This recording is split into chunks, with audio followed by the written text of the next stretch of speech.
Joseph Tully is a criminal defense attorney. Mr. Tully, what does this say to a family who goes hunting? They keep guns in their house, but they have teenage kids. Does this usher in, I guess, a new form of the talk?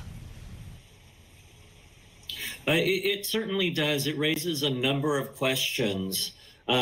This was not a close case by any measure. This case was very, very novel. It was, not only one of the first times that it had been brought, but it represents a very novel theory that the prosecution brought to a jury. So it definitely begins us down a slippery slope, unfortunately.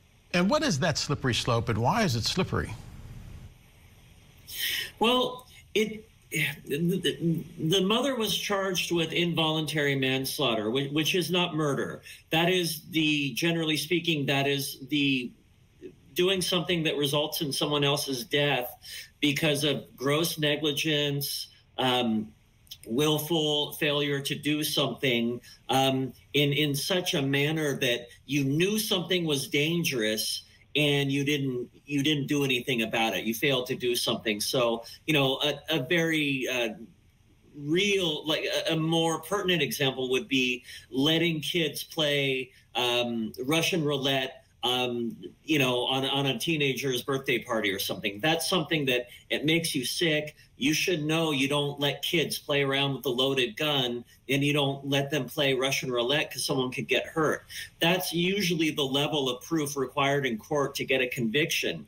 The prosecution sought something otherwise under a more expansive theory, and the jury agreed with them here. So it really makes parents, particularly those who have children who suffer from mental illness, will really have to pay attention here and take notice. Are we simply seeing, though, I guess, the pendulum swinging in the other direction? Are these parents who say, my child is now threatened, my child is now going through active shooter drills in school, beginning in grade school, saying to other parents, take care of your child with a gun?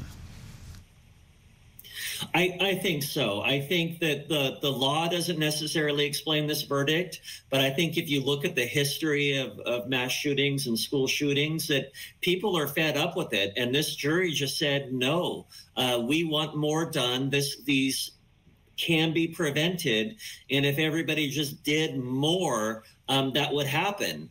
And if we have to convict Jennifer Crumbley of this crime, even though the elements don't necessarily meet the facts here, then so be it, if it means that, if it will mean less mass shootings. The jury foreperson saying the fact that Crumbley was the last adult seen with that gun before the shooting, she said that really hammered it home. Your thoughts? To me, the more pertinent fact was that school counselors gave the parents a choice. Do you want him to stay here or do you want to go home? And they took it. The school counselors have training. The school counselors had more observations on him, or the school employees. They were not charged with any crime. So I think that a more effective defense, and I don't mean to Monday morning quarterback, but a more effective defense would have been to say, ladies and gentlemen, the parents were relying on the school employees, and they weren't screaming, they weren't raising the alarm. They gave the parents a choice, and they chose. It ended up being the wrong choice. It led to a horrific tragedy, but they didn't have the special training that the school employees did, and everybody agreed to that this was okay to do, and it ended up having horrific consequences, but that doesn't mean a crime occurred. Joseph Tully, our criminal defense attorney. Mr. Tully, thanks for being with us tonight. Thank you so much for having me.